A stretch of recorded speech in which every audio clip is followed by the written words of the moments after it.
책 중에 기독교 책 중에 습관이 영성이다라는 책이 있어요. 혹시 보신 적이 있나요? 표지를 보여드리면 이렇게 된 책입니다. 습관이 영성이다. 제임스 스미스라고 너무나 이름이 평범하죠. 제임스 스미스 켈빈 대학교 교수님이 쓰신 책인데 영문 제목은 뭐냐면 화면에 잘 보였나 모르겠습니다. You are what you love. 이게 원래 원제예요. You are what you love. 이게 무슨 뜻일까요? 이 개념은 You are what you think 라는 개념의 반대 개념입니다. 당신이 생각하는 게, 당신이 마음으로 생각하는 게 자신이 아니라 당신이 사랑하는 것이 바로 당신이다. 이렇게 저자가 얘기하는 거예요. 이게 무슨 뜻일까요? 제가 좀 설명해 보겠습니다. 우리 평범한 우리들은 내가 생각하고 마음 먹은 대로 내가 형성된다고 생각합니다. 누군가를 가르치고 행동과 습관을 바꾸고 심지어는 예수님의 제자가 되는 일도 마음을 먹고 생각하기에 따라 달렸다고 그렇게 봅니다. 변화라고 하는 것은 형성, 포메이션의 과정이라기보다는 인포메이션, 정보를 얻었을 때 변화된다 이렇게 생각하죠. 지성이 변화되면 나 자신이 바뀔 거라고 믿습니다. 그래서 예수님의 제자가 된다는 것은 성경을 통해서 하나님에 대한 정보를 더 많이 습득해서 배워가는 사람이라고 생각합니다. 이게 아주 틀린 생각은 아니에요. 성경도 우리에게 너의 모든 생각을 사로잡아서 그리스도께 복종시키고 지성을 새롭게 하여 변화를 받아라. Renewing your mind. 마음을 변화시켜서 변화되라. 이렇게 명령하기도 합니다. 근데 우리 일반적인 사람이 이렇게 개념이 굳어지게 된 이유는 어디에 있을까요? 서구 철학의 영향 때문입니다. 근대 철학의 기수라고 할 수 있는 레네 데카르트가 유명한 말을 한 적이 있죠. 나는 생각한다. 고로 나는 존재한다. 그렇죠. 코기토 에르고 숨 이렇게 말했습니다. 여기에 우리가 익숙해져 있기 때문이에요. 생각하는 능력과 지식을 인간의 가장 중요한 정체성으로 보고 있다는 것입니다. 하지만 정말 그런가요? 스스로에게 한번 물어보세요. 만약에 그렇다면 지식이 사람을 변화시켜야 되잖아요. 지식이 많아지면 사람이 변화되어야 하잖아요. 그러나 그렇지 않다는 것을 우리는 경험적으로 잘 압니다. 내 생각을 바꾼다고 해서 행동이 쉽게 바뀌는 것도 아닙니다. 식습관이나 운동이 중요하다는 걸 누가 몰라요? 다이어트 잘 해야죠. 운동하셔야죠. 그 지식으로는 아는데요. 되나요? 잘 안 됩니다. 다이어트 하는데 어떤 음식을 먹으면 나한테 너무 나빠 알면서도 밤 10시에 냉장고 문을 엽니다. 그리고 가공육을 꺼내서 그걸 밀가루에 발라서 기름에 튀깁니다. 그러니 얼마나 맛있어요? 근데 몸에는 안 좋죠. 네. 내가 좋아하는 걸 하는 거예요. 네. 카우치에서 당장 일어나서 옷을 갈아입고 운동하러 나가는 것이 더 좋은 선택이라는 것을 왜 모릅니까? 알죠. 하지만 행동에 옮기지 않습니다. 누워서 뒹굴뒹굴 하는 게 훨씬 더 나에게 좋기 때문에, 그게 더 사랑스럽기 때문이에요. 사람은 결국 자기가 사랑하는 쪽을 향해 가게 되어 있습니다. 지식으로 만약에 사람을 바꿀 수 있다면 세상을 바꾸기 위해서 우리는 지식을 전하면 됩니다. 사람들이 몰라서 그렇지 진리를 알면 행동이 바꿀 거야 라고 믿습니다. 문맹률이 높고 윤리에 대한 인식이 없던 시절에는 많은 선각자들이 그래서 계몽운동에 힘을 썼죠. 무지몽매함에서 민중들이 벗어나면 세상이 더 밝아질 거라는 믿음이 있었습니다. 지금 대부분의 사람들은 글을 다 읽을 수 있고 여기 앉아 계신 분들 거의 다가 대학 교육을 받은 사람들이 대다수인 세상입니다. 하지만 우리 사회의 많은 문제들은 여전히 해결되지 않고 있습니다. 오히려 갈등이 더 깊어지고 있는 것 같습니다. 왜 그러냐는 거죠. 제가 얼마 전에 설교 시간에 예화를 든 적이 있죠. 아마 기억하실 거예요. 감옥에서 간수로 살던 분의 사명은 문맹을 없애야 된다. 글을 가르치면 사람이 변화될 걸 믿는 간수가 있었어요. 문맹의 한 사람을 맞춰서 1:1로 가르쳤습니다. 몇 달 지나서 글을 다 읽고 해독할 수 있게 됐어요. 너무 감사하다고. 제가 이제 다시 출소하게 되면 다시는 착한 사람으로 살겠다고 결심하고 나갔는데 웬걸 얼마 후에 또 들어왔어요. 이 사람은 또 왜 들어왔지? 조사해 보니까 문서 위조죄로 들어왔다는 거죠. 그게 우리 사람의 모습이라는 거예요. 이 습관이 영성이다라는 책을 쓴 제임스 스미스는 인간의 삶을 결정하는 가장 중요한 질서는 지식의 질서가 아니라 사랑의 질서다 이렇게 말합니다. 그래서 거기 밑줄에 있는 단어에 쓰실 단어는 사랑이에요. 사랑의 질서가 우리를 끌어간다는 거예요. 그게 You are what you love라는 뜻의 의미예요.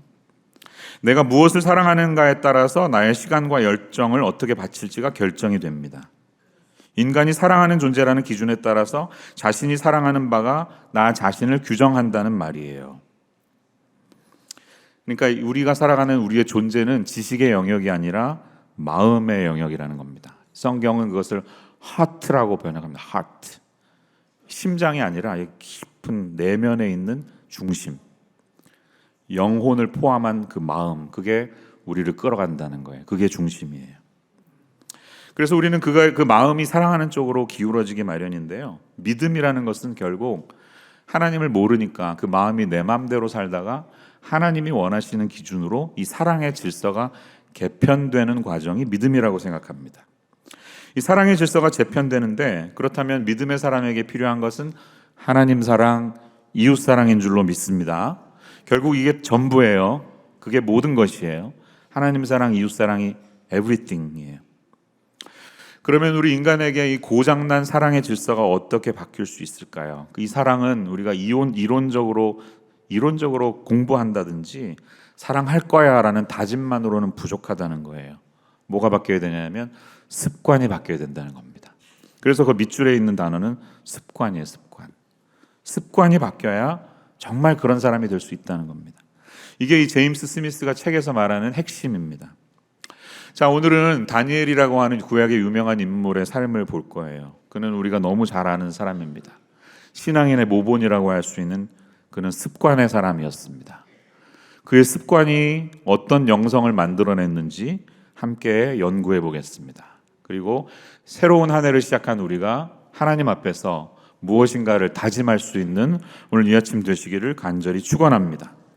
다니엘은 어떤 습관의 사람이었을까요? 오랜 세월 살아왔던 그의 삶의 흔적을 우리가 유추해 볼 때 얼마든지 이렇게 되는구나 라고 깨달을 수 있는 거예요. 저는 세 가지 짧은 문장으로 정리해 봤습니다. 첫 번째로 그는 털어도 먼지가 나지 않는 사람이었습니다.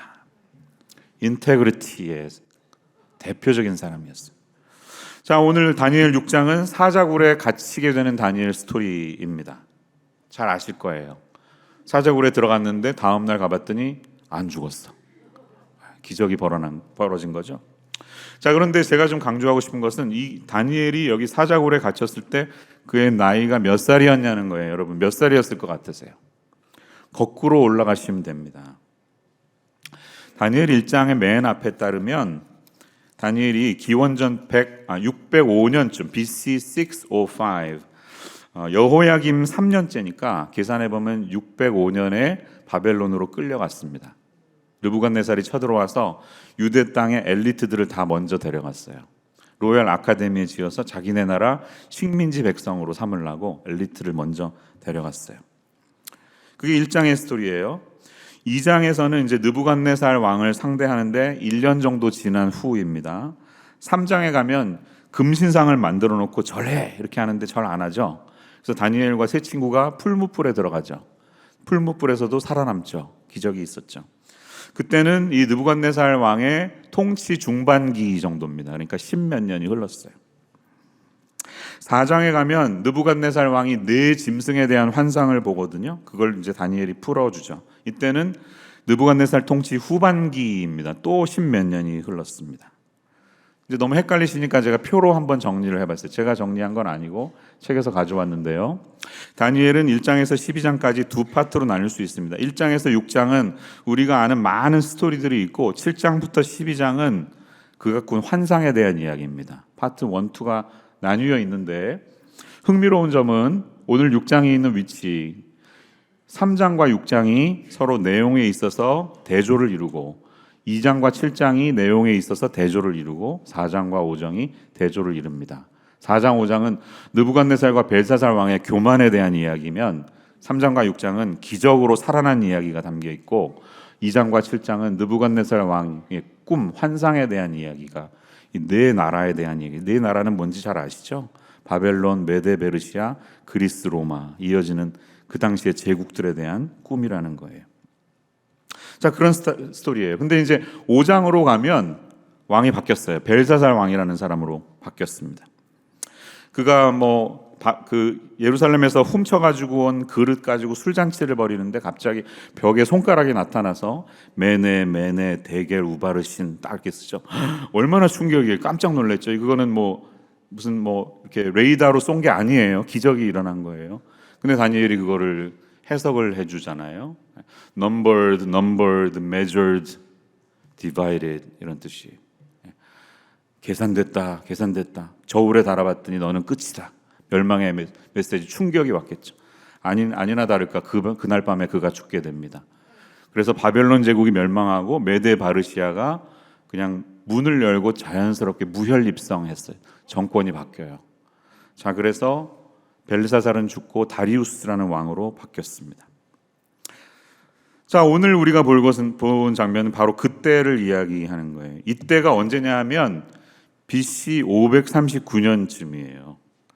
그러니까 605년에 다니엘이 청소년 시절에 왔다면 이제 65년, 66년이 흐른 때니까요. 만약에 20살에 왔으면 85세인 거예요. 할아버지입니다. 할아버지. 엄청난 노인이 돼서 여기 앉아 있는 겁니다. 3장 풀무불에서 청년 때 구원받았던 다니엘은 이제 수십 년이 흐른 후 다시 한번 사자굴에서도 죽지 않고 살아남게 됩니다. 시간은 흘렀습니다. 60몇 년이 70년에 가까운 세월이 흘렀습니다. 자, 그런데 놀랍게도 그는 여전히 초고령 고위 공무원으로 재직하고 있다는 사실이에요. 새로운 정권이 들어섰는데 이 메데 페르시아 제국을 다스릴 적합한 총리가 누굴까 했을 때 거기 물망에 오른 사람이 됐다는 거예요. 85세가 됐는데 놀랍지 않습니까? 그러니 그가 그 자리에 그렇게 오랫동안 일할 수 있도록 간직했던 자신의 실력과 인품과 인테그리티와 그런 모든 것들이 얼마나 대단했을지 충분히 상상이 되죠. 대단한 사람이었습니다. 미국 그 FR 연방준비제도의 의장은 정권이 잘 바뀌어도 교체되지 않는 경향이 있습니다. 무조건 실력 위주로 사람을 뽑기 때문이에요. 윌리엄 맥체스니 마틴이라는 분이 계셨는데 이분은 1951년에서 70년까지 FR 의장을 맡았습니다. 최장수였대요.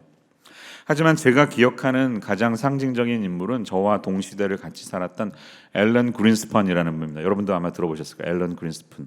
이번은 1987년부터 2006년까지 거의 19년에 가까운 긴 세월을 재직했던 분인데 최장수는 아니었습니다. 마틴이 더 오래 했어요. 그린스펀은 현대 금융사에 있어서 가장 영향력을 많이 끼친 중앙은행장이었다고 해도 과언이 아닙니다. 레이건 대통령 때 임명돼서 아버지 부시, 또 클린턴 재선 시절, 또 아들 부시 재선 시절까지 긴 세월 동안 공화당과 민주당 대통령들의 시대를 넘나들면서 수장의 자리를 지켰습니다. 그러니까 다니엘은 고대의 앨런 그린스펀 같은 사람이라고 할 수가 있습니다. 얼마나 많은 사람들이 그 자리를 끌어내리려고 갖은 정치적인 술수를 벌였을까요? 검찰을 동원하고 세무조사하고 여러 가지 했을 때도 그는 털어도 먼지가 나지 않았던 사람입니다. 정치적인 어떤 그것으로 치면 누구에게도 뒤지지 않는 그런 사람이었습니다. 하지만 다니엘이 걸림돌에 걸릴 수 있는 단 한 가지가 있는데 그게 바로 그의 신앙의 문제였습니다. 신앙의 문제. 바벨론 제국에 다른 신앙을 가진 사람이었어요. 이제 60몇 년 동안 그 자리를 지킨 그를 무너뜨리기 위해 모든 술사들이 다 전략을 짭니다. 그래서 아무리 털어도 나오는 게 없구나 해서 마침내 종교 문제를 건드리자. 그래서 어떻게 합니까? 왕에게 이렇게 꼬드깁니다. 왕이시여, 우리가 30일 동안은 왕 외에는 누구에게도 예배하거나 기도하지 못하게 금령을 발휘할 테니까 사인하시죠. 30일입니다. 왕이 좀 기분이 좋았겠죠. 얘네들이 나를 키워주네 이러면서 뿌듯해가지고 막 그러지 했는데 사실은 한 사람을 위한 타겟이었습니다. 그게 다니엘이었을 거예요. 이것은 불가역적이다, 뒤집지도 못한다. 그리고 사인을 마침내 합니다. 이제 금령이 발효됐고요. 다니엘만 지켜보고 있는 모든 계략가들의 눈이 거기를 향합니다. 다니엘이 과연 이 금령을 알고도 자기가 섬기는 하나님께 기도로 나아갈 것인가, 아니면 그냥 접고 말 것인가. 그리고 결과는 우리가 아까 읽은 것처럼 이 조서의 왕의 도장이 찍힌 것을 알고도 자기 집에 돌아가서는 윗방에 올라가 예루살렘을 향한 창문을 열고 전에 하던 대로 하루 3번씩 무릎을 꿇고 하나님께 기도하며 감사했다. 이렇게 성경은 말합니다. 다니엘의 영성과 성품은 적어도 그러니까 66년이 지난 오랜 세월에 걸쳐서 형성된 느티나무와도 같은 신앙이었다는 말이에요. 젊은 청년 시절에 아마도 본의 아니게 타국으로 끌려오게 된, 그래서 로얄 아카데미의 학생이 되었던 때부터 그의 마음속에 있었던 것은, 하지만 나는 언제 어디서나 하나님의 사람으로 살겠다는 굳은 결심이었습니다. 그래서 1장 8절은 우리에게 이렇게 말합니다. 유명한 말씀인데요, 같이 읽어볼게요. 시작. 다니엘은 뜻을 정하여 왕의 음식과 그가 마시는 포도주로 자기를 더럽히지 아니하리라 하고 자기를 더럽히지 아니하도록 환관장에게 구하니. 아멘. 내가 비록 이 제국의 엘리트로 로얄 아카데미 장학생으로 살지만 내가 포기하지 않을 게 있어. 이 왕의 재정에서 떨어지는 이 화려하고 여러 가지 놀라운 것들을 줄일 거야. 그렇게 똑같이 살지 않을 거야 라고 결심합니다. 아직 아무도 다니엘에게 너 이제 금신상에게 절해야 돼 라고 말하지 않았습니다. 너는 바벨론에 왔으니까 공개적으로 신앙생활하면 안 돼 라고 말하지 않았습니다. 그런 법도 없었습니다. 하지만 그는 매일 반복되는 일상의 문제, 하루 세끼 밥 먹는 게 얼마나 중요해요. 일상의 테이블에서부터 나는 하나님의 사람으로 살 거야 라는 결심을 가지고 그의 신앙을 출발합니다. 그게 그의 청년 시절의 결심이었고 60몇 년 동안 계속해서 이어져 왔다는 사실이에요. 신앙의 본질은 거창한 것이 아니라 일상의 선택 속에 있는 영역인 것을 기억하십시오. 하나님의 다스리심 속에 머물러 있는 나의 라이프 스타일을 정해야 됩니다. 함부로 왕이 주는 모든 것 다 누리지 않겠다는 결심이 있어야 하는 것입니다. 내 여권은 비록 바벨론 제국 여권을 들고 다니지만 나의 진짜 정체성은 하나님의 백성이라는 사실을 기억한다는 거예요. 이 오랜 세월 다져진 그의 결심이 신앙에 있어서나 실력에 있어서나 틈을 보이지 않습니다. 남들이 그렇게 그의 결점을 털어보려고 애를 썼지만 먼지 하나 발견되지 않은 그런 신앙인이 되었습니다. 단호한 결심과 꾸준한 실천이 이어졌기 때문인 줄로 믿습니다. 사랑하는 성도님들, 하나님 앞에서 새롭게 다짐한 것들이 있으시죠? 만약에 그게 있다면 단호하게 결심한 것을 꾸준하게 실천하시는 한 해 되시기를 축원합니다. 단호하게 결심하고 꾸준하게 실천해가는 신앙인들 되라고 하나님이 오늘 우리에게 도전하십니다. 자, 이제 두 번째 포인트면서 가장 중요한 부분을 생각해 보겠습니다. 그것은 그가 습관이 영성이 된 사람이었다는 거예요. 습관이 그의 영성이 된 사람. 이 오랜 세월 살아온 다니엘이라는 80세가 넘는 노구의 정치인이자 신앙인의 삶은 6장 10절 한 절에서 다 발견할 수 있어요. 이제 그의 신앙은 완전히 그의 몸에 배어 있습니다. 전에 하던 대로 늘상 하던 것처럼 하루 3번씩 창문을 예루살렘을 향해서 열어놓고 무릎을 꿇고 하나님께 기도했다는 거예요. 나의 오리엔테이션은 내가 비록 여기 발을 딛고 살지만 저곳이다. 나는 하나님의 백성이다. 예루살렘을 향하여 그의 마음을 거기에 바라보면서 걸어갔다는 거예요. 1,000km 이상 떨어져 있는 먼 거리지만 그곳을 생각하면서 늘 마음에 품고 있는 기도하는 사람인 것을 우리는 발견합니다. 너무 멋진 신앙인이죠. 우리도 다 멋진 신앙인이 되고 싶어 합니다. 하지만 잘 되지 않습니다. 왜? 사자굴이 쉽지 않거든요. 여러분, 사자굴에 누가 함부로 들어가나요? 큰일 납니다. 사자와 인간이 어떻게 싸웁니까? 우린 집니다. 사자와 붙으면. 총이 없으면 집니다. 세상이 만만하지 않거든요. 너 거기 지금 들어가면 너 죽어 너. 왜 이러는 거야? 정신 차려. 아니 30일인데 30일만 참어. 그냥 뭐 예배 안 하면 되잖아. 그냥 30일만 크리스찬 아닌 것처럼 살면 되잖아. 지금도 바벨론 제국에서 우리에게 계속해서 이렇게 도전하고 위협합니다. 이런 무서운 사자굴과 같은 세상에서 어떻게 싸울 수 있을까요? 다니엘의 성패는 어디에서 났습니까? 그의 승부의 결정은 사자굴에서 난 게 아니라 기도의 자리에서 난 줄로 믿습니다. 매일 3번씩 습관적으로 기도하던 그의 삶이 곧 승리의 비결이었다는 것이에요. 그렇게 살았기 때문에 이런 결과가 나왔던 것이. 그러나 아무리 바빠도 기도를 포기하지 않는 사람, 국무가 너무 많아도 기도를 포기하지 않는 사람이었습니다. 국무총리 얼마나 바빴겠습니까? 목숨이 간당간당해도 그는 기도를 포기하지 않았습니다. 그게 그의 지론이고 신념이었기 때문이에요. 이 사자굴에 들어갈지도 모를 위험한 상황 속에 그가 감사기도했다고 되어 있는데요. 무슨 내용으로 기도했을까 한번 상상해 보신 적이 있나요? 무슨 얘기를 했을까요? 저는 참 놀랍습니다. 어떻게 감사할 수 있었을까? 저 같으면 불평부터 나왔을 것 같아요. 하나님, 제가 지금까지 어떻게 살았는데 제가 뭘 잘못했습니까?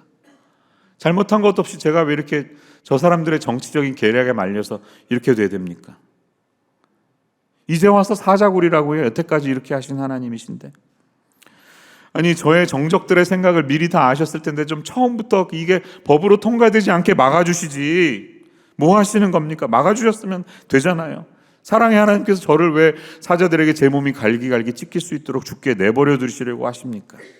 이래야 될 판인데 다니엘은 오히려 지금 감사하는 기도를 하고 있습니다. 어떻게 될지 아마 알겠죠. 내가 죽을지도 모른다는 것을 알면서도 도대체 무엇을 감사했을까요? 아마 그가 살아왔던 모든 나날을 뒤로 돌아보면서 순간순간 하나님이 함께 하셨음을 기억하면서 그 은혜를 찬양했을 것 같습니다. 채소를 먹어도 진수성찬을 먹었던 동료들보다 훨씬 더 얼굴이 윤택하도록 하신 하나님의 은혜, 바벨론의 모든 똑똑한 석각들보다도 10배 이상 더 지혜롭게 나를 만들어주신 하나님의 은혜, 느부갓네살 왕의 꿈을 알게도 하시고 그것을 해석하게도 하신 지혜를 주신 하나님의 은혜, 세 친구가 일사각오의 심정으로 풀무불에 던져졌지만 머리칼 하나 그을리지 않고 그대로 하나님과 함께 불 속에 걷게 하셨던 하나님의 은혜, 그 영광의 청년 시절을 기억했겠죠. 느부갓네살 왕의 꿈을 해석해서 여호와 하나님이 인간 나라를 다스리신다는 것을 깨닫게 하시고 그 제국에서 하나님을 전파할 수 있도록 하신 하나님의 은혜, 벨사살 왕이 1000명의 사람들과 하나님 전에서 가져온 그릇으로 술 파티를 벌일 때 나타난 석회벽의 글을 보고 그것을 공포와 번민에 빠진 사람들에게 해석하게 하셔서 하나님의 뜻을 전하게 하신 하나님의 은혜, 바벨론 제국이 망하고 메데 바사 제국으로 바뀌었음에도, 정권이 바뀌었음에도 불구하고 여전히 형통하게 하시고 나를 최고의 요직에서 선한 영향력을 미치게 하신 하나님의 은혜, 그 모든 지나왔던 나날의 은혜를 회고하면서 감사했을 것입니다. 그리고 만약에 원하시면 아직 일어나지 않은 앞으로 일어날 미지의 은혜 또한 주님께 맡겨드리면서 감사했을 것입니다. 이런 죽음의 위험 앞에서도 나오는 그런 담대함은 어디에서 나오는 걸까요? 나는 사자굴에 들어가도 반드시 살 거야, 확신했을까요? 아마 아니었을 겁니다. 이게 나의 끝일 수도 있겠다는 생각을 했을 것입니다. 다니엘이라고 왜 죽는 것, 순교가 무섭지 않았겠습니까? 그러나 그가 감사하면서 기꺼이 그 길을 걸어갈 수 있었던 이유는 그가 지금까지 살아왔던 모든 나날 전체가 순교였기 때문입니다. 단번에 죽는 한 번의 순교는 아니었지만 긴 순교였기 때문입니다. 그는 이 순교라고 하는 영광의 표창장을 미분해가지고 긴 인생 속에서 늘 순교하면서 살아왔던 사람이었다는 것이에요. 그러니 정말로 이제 순교의 위협이 닥쳐오니까 이제 당당히 죽어야지 라고 순교를 기쁘게 마주할 수 있었던 것입니다. 그는 일상의 순교를 날마다 감내했던 인물입니다. 그가 신앙을 지키고 살아왔던 것을 모두가 다 알기 때문에 다리오 왕은 다니엘을 설득하려고 하지도 않습니다. 너 사자굴에 지금이라도 나오면 내가 빼줄게, 하나님 안 믿는다고 해, 그러지도 않습니다. 신앙의 부분에 있어서는 어느 누구도 어떤 설득도 통하지 않는다는 것을 바벨론 제국, 메데 페르시아 모두가 알고 있었습니다. 그렇게 매일매일 그가 자기를 죽이면서 하나님 앞에 살았기 때문에 그 마음들이 전해진 것이죠. 사랑하는 여러분, 우리도 어떻게 보면 매일매일이 주님 앞에서 살아가는 긴 순교의 시간인 줄로 믿습니다. 매일매일 우리는 나를 죽이는 것입니다. 주님 때문에 포기하는 것들이 다 순교입니다. 내가 원하는 바를 내려놓고 나의 시간을 내려놓고 기회를 포기하고 물질을 내려놓고 주님을 위해 내어놓는 모든 것들, 하나님의 말씀 원칙 그대로 따르기 위해서 포기하는 그 모든 것들이 다 작은 순교인 줄로 믿습니다. 임진왜란 때 왜군이 우리 조선 땅을 뒤덮었죠. 제일 불행했던 우리의 역사입니다. 그때 조선에 쳐들어왔던 일본의 장수 중에 소서행장이라는 사람이 있었는데 그는 카톨릭 신자였습니다. 그래서 그림의 역사에 보면 십자군 깃발을 가지고 조선 땅에 들어왔대요. 전쟁이 끝이 났고 그는 조선의 처녀 하나를 몸종으로 데리고 일본에 같이 들어갔습니다. 그 몸종도 자기의 주인을 따라서 기독교를 받아들이고 줄리아라는 영세명을 받았다고 합니다. 일본에서 시간이 흘러서 정치적인 여러 권력 싸움에서 소서행장이 패배하면서 그는 이제 패배자가 됐습니다. 그러자 일본 기독교에 대한 핍박이 시작이 됐습니다. 모든 천주교인들이 다 귀향을 가게 됐어요. 몸종 줄리아도 일본의 어떤 섬으로 귀향을 가게 됐어요. 그곳에 몇 년 동안 갇힌 줄리아가 너무나 힘이 들어서 귀향도 순교입니까? 라는 내용의 편지를 써서 바티칸에 아는 신부님에게 편지를 보냈답니다. 한참의 시간이 흐른 후에 신부님이 답신이 왔는데 귀향은 긴 순교입니다 라고 이렇게 답을 했답니다. 어떻게 생각해보면 주님을 위한 단번의 순교보다 긴 순교가 더 아름다울 수도 있습니다. 줄리아는 귀향 간 섬에서 예수님을 전하다가 4년 뒤 주님의 품으로 갔어요. 어쩌면 우리도 하나님 앞에서 긴 순교를 하고 있는지도 모릅니다.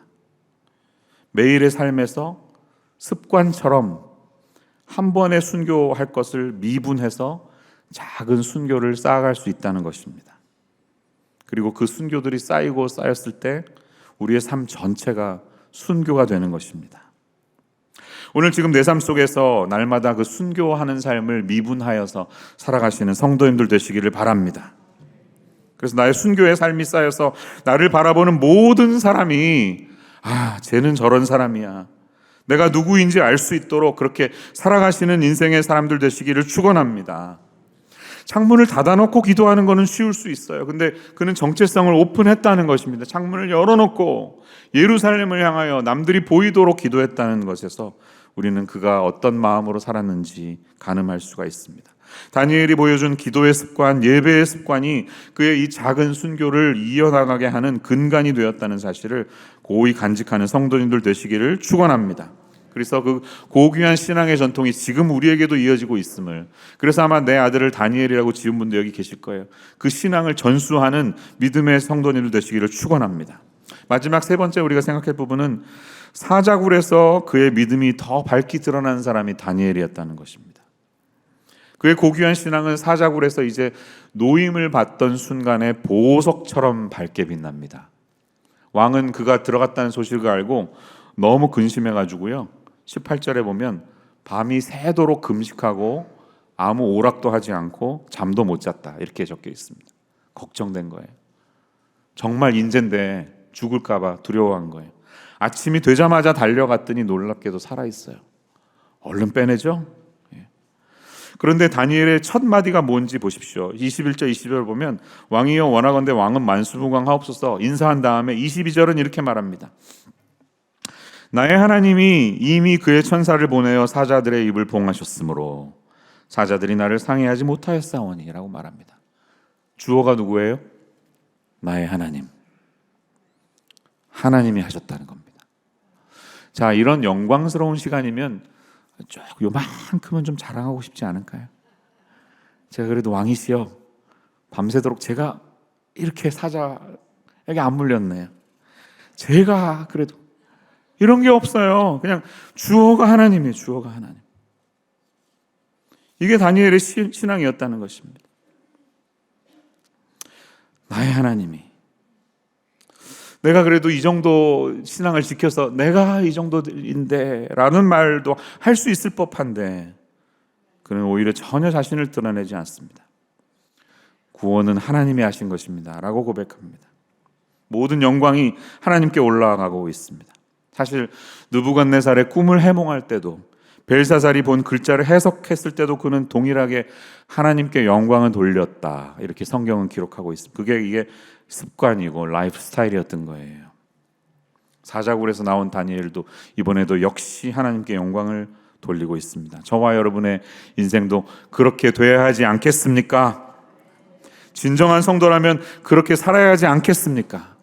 세월이 흐를수록 우리의 자랑은 줄어들고 하나님만 높이 드러나시는 인생 되시기를 축원합니다.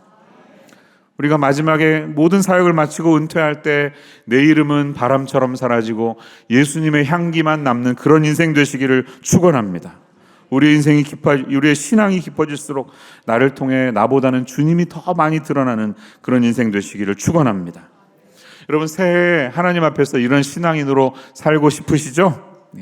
그렇다면 우리는 어떻게 해야 할까요? 우리의 신앙의 지향점이 어디를 향하고 있어야 할까요? 당연히 하나님을 향하여야 합니다. 그런데 우리가 사는 이 세상이 만만치 않습니다. 바벨론, 메데바사, 그리스, 로마 제국 못지않게 이 세상의 수많은 제국들이, 여러분 직장에 가시는 직장도 제국일 수 있습니다. 지금도 30일만 참지 왜 그래? 그냥 가만히 있어. 이렇게 우리에게 말하면 30일 참으면 되잖아. 안 죽어 그럼. 그럴까? 정신 놓고 살면요 금방 영혼을 채가는 그런 무서운 무시무시한 세상입니다. 다니엘 전반부, 아까 우리가 표에서 본 것처럼 1장에서 6장까지는 아주 극적인 이야기들이 있죠. 그의 일생을 기록을 했죠. 하지만 7장 이후에 12장까지 후반부를 읽어보면 내 짐승의 환상이 나오는 등 여러 가지 요한계시록을 읽는 것 같은 그런 느낌을 받습니다. 환상에 대한 내용이에요. 전반부에서 다니엘은 바벨론이라는 곳에 고개를 숙이고 들어갑니다. 참여하고 있습니다. 무릎 꿇은 것처럼 보입니다. 제국의 총리니까요. 하지만 후반부에 보면 이 바벨론을 세상 권력을 짐승이라고 규정하고 있어요. 짐승. 이거는 하나님의 반대되는 세력이다라는 것을 명백하게 보여주고 있습니다. 아주 강력한 이원론적인 신앙을 선포합니다. 선과 악을 정확하게 구분하고 있어요. 하나님 편이냐 세상 편이냐 싸워라. 그래서 이겨야 된다. 끼지 마. 라고 말하죠. 이런 이원론이 존재하지만 우리 신앙인들이 그 이원론에 완전히 빠지지 않아야 되는 이유가 있습니다. 왜냐하면 그런 세상 속에서 우리가 정말 싸워야 되는 싸움은 내 안에서 일어나는 싸움이기 때문입니다. 그 싸움을 내 안으로 가져오셔야 됩니다. 이 거룩한 전쟁은 어디에서 벌어지고 있습니까? 하나님 나라에 대한 소망과 금권주의의 소망이 같이 들어와서 우리 안에서 막 싸우고 있습니다. 내 안에 선과 악이 막 혼재되어서 같이 싸우고 있습니다. 러시아의 문호였던 솔제니친이 이렇게 말한 적이 있대요. 선과 악을 구분하는 선, 라인은 어떤 이념이나 피부색이나 국가에 있는 것이 아니다. 이렇게 말했습니다. 소련은 악이고 미국은 선이라는 구분은 허상이라는 말입니다. 선과 악을 구분하는 모든 선들은 모든 개인들을 관통하며 지나갑니다. 이원론적인 요소가 이 세상에 분명히 있음에도 불구하고 성경이 거기에 완전히 빠지지 않는 이유는 그러한 싸움들을 무시했던 것이 아니라 그 싸움을 자기 안으로 가져오라고 말하기 때문입니다. 우리 안에는 끝없는 선과 악의 싸움이 내면에서 이루어지고 있습니다. 다니엘의 인생 속에서는 세 가지 싸움이 있었어요. 우주적인 전쟁, 하나님 나라와 세상 나라의 전쟁, 궁궐에서 겪어야 되는 이 정치적인 투쟁, 정치 싸움에서 견딘 것이잖아요. 그리고 그의 마음속에 전쟁이 있었음을 잊지 마세요. 예수님이 내 주시다라는 고백이 우리 그리스도인들에게 필요합니다. 그게 근데 구체적인 정치 사회 속에서, 질서 속에서 어떻게 나타나는가와 함께, 그렇지만 정말 중요한 것은 내 안에서 그 전쟁의 싸움을 이겨내는 것입니다. 다니엘은 내가 마주하는 이 제국의 정적들과 법적인 투쟁을 하는 것에서 이기는 것, 그게 그의 목적이 아니었습니다. 짐승처럼 보이는 권력에 맞서는 것, 그게 그의 싸움이 아니었음을 고백합니다. 후반부는 다 내 짐승, 내 제국에 대한 이야기, 순양, 순염소에 대한 이야기잖아요. 오히려 그러한 세상의 틈바구니 속에서 나 자신의 신앙을 지켜내는 자기와의 싸움에서 어떻게 승리할 것인가라는 것이었다는 것이에요. 바벨론은 예스, 당연히 하나님의 뜻에 맞서는 적대 세력입니다. 그래서 짐승이라고 얘기하는 겁니다. 하지만 그 짐승의 나라에서 총리로 살면서도 기도하고 자신의 정체성을 지켜내는 습관이 무너지지 않았기 때문에 다니엘을 비롯한 신앙인들의 신앙은 건재했던 것입니다. 내가 싸워야 되는 대상이 공화당이냐 민주당이냐 대통령이 바뀌면 내가 승리한, 이게 중요한 게 아니라는 겁니다. 세상은 언제나 그렇게 흘러갈 것입니다. 그 싸움이 아니라 우리를 그런 세상으로 보내시지만 그 안에서도 여전히 자기와의 싸움에서 크리스찬으로서 지켜내야 될 정체성에서 승리하라고 오늘 말씀을 통해 우리에게 도전하는 거예요. 아시리아 지금 어디 있습니까? 바벨론은 어디 있어요? 메데 파르시아, 그리스 로마 제국 어디 있어요? 다 they're all gone. 사라지고 말았습니다. 하지만 남아있는 것은 하나님을 믿는 믿음의 사람들의 신앙은 아직까지 우리에게 전수되고 남아있는 줄로 믿습니다. 하나님의 사람들이 내면의 싸움에서 승리했기 때문이에요. 바울이 가이사 이 시저의 재판, 왕의 황제의 재판을 앞두고 빌립보 교인들에게 편지를 보냅니다. 제 바람은 이것입니다. 그의 표현이, 자신의 심정이 빌립보 1장 20절에서 21절에 이렇게 담겨 있어요. 이 말씀도 같이 한번 읽어볼게요. 시작. 나의 간절한 기대와 소망을 따라 아무 일에든지 부끄러워하지 아니하고 지금도 전과 같이 온전히 담대하여 살든지 죽든지 내 몸에서 그리스도가 존귀하게 되려 하려 하나니 이는 내게 사는 것이 그리스도니 죽는 것도 유익함이니라. 할렐루야. 이게 우리 믿음의 사람들의 고백인 줄로 믿습니다. 바울의 관심은 내가 지금 시저와의 싸움에서, 법적인 싸움에서 내가 결정 때문에 죽느냐 사느냐 그런 것이 아니었습니다. 결과가 어느 쪽으로 결정되든지 그 결과를 통해 예수님이 높여지는 것, 그리스도가 존귀하게 되는 것, 이것이야말로 그의 인생의 사명이라는 것입니다. 법정에서의 싸움이 아니라 자신의 내면에서 벌어지는 이 싸움의 승리를 그의 인생이 완성하는 순간으로 보았던 것입니다. 저와 여러분이 처한 환경은 지금 다 다릅니다. 어떤 분은 지금 바벨론 제국 한가운데서 무지무지한 투쟁을 벌이고 계세요. 지금도 막 으르렁거리면서 30일만 참어 막 이러고 있을 거예요.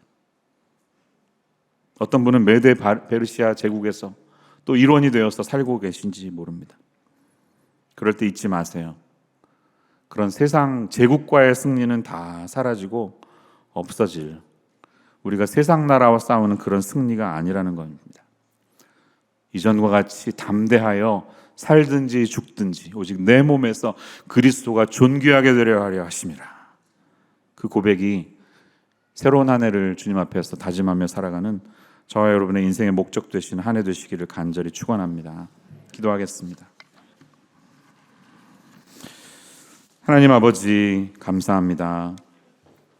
우리가 걸어가는 이 세상이 너무나 메마르고 사랑이 없고 투쟁만 있고 남을 이기려고 하는 눈물 골짜기와 같은 세상처럼 보일 때 절망 속에서 소망을 잃지 않고 하나님의 사람들이 긴 순교를 감당해가며 자기와의 싸움에서 승리하고 살아갈 때 열매 맺히고 웃음소리 다시 들리고 모든 세상 만물들이 하나님의 나라 안에 완성되게 될 그날이 온다는 사실을 기억하는 저희들 되게 하여 주시옵소서. 하늘문이 열리고 믿음의 사람들이 하나님과 교제하며 바벨론 한가운데에서도 하나님과 교제하는 것을 그치지 않았던 다니엘의 삶처럼 저희들을 세상에 보내시는 하나님 앞에서 그렇게 살아가는 우리 모두가 되게 하여 주옵소서. 예수님의 이름으로 기도합니다.